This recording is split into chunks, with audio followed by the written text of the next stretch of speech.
विधवा का संघर्ष। दुनिया में बिना किसी कमाते पुरुष के जीवन बिताना कितना मुश्किल होता है और ख़ास करके किसी गृहिणी के लिए। ये बात कुछ महीने पहले ही विधवा हुई कमला से बेहतर कौन जान सकता था। कार एक्सीडेंट में पति की मृत्यु के बाद कमला पर तो जैसे दुखों का पहाड़ टूट पड़ा था।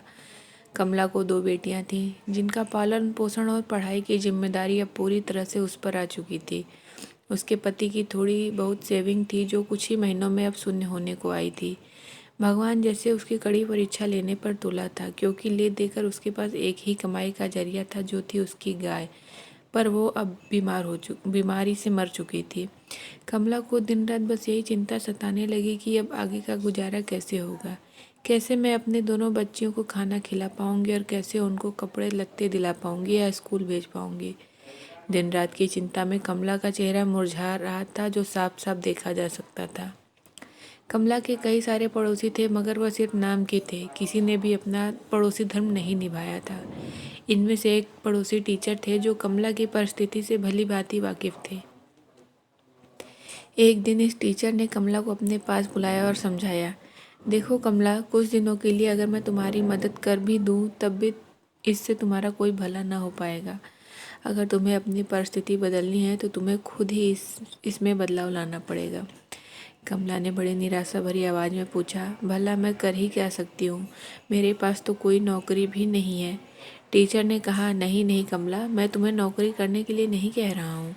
मैं जानता हूँ तुम कढ़ाई बुनाई का काम बहुत अच्छा करती हो। बस इस काम में अपना मन लगा दो। जितना ज़्यादा कर पाओगे उतना यह काम करो। इसके अलावा तुम बाकी फालतू के खर्चे जैसे कि चाय का खर्चा कम कर दो। इसकी बजाय तुम लोग दलिया का पानी उबाल कर पी सकते हो। इससे चाय से होने वाले नुकसान से बचोगे और दलिया का पानी जो सेहत के लिए अच्छा होता है, ये तुम्हें और कई बीमारियों से बचाएगा। और इस तरह से तुम थोड़ा थोड़ा पैसा बचाकर अपने लिए फिर से गाय खरीद सकती हो और अपनी रुकी हुई जीवन की गाड़ी को आगे बढ़ा सकती हो। कमला को इस भले शिक्षक की बात में कुछ दम लगा। उसने वैसे ही किया जैसे इस टीचर ने उससे करने को कहा था, और देखते ही देखते 1 साल बीत गया। साल के अंत में कमला के पास इतने पैसे बच गए थे कि वह एक गाय खरीद सके। कहानी की सीख। दोस्तों, ज़िंदगी में सुख दुख उतार चढ़ाव आना बहुत ही सहज बात है।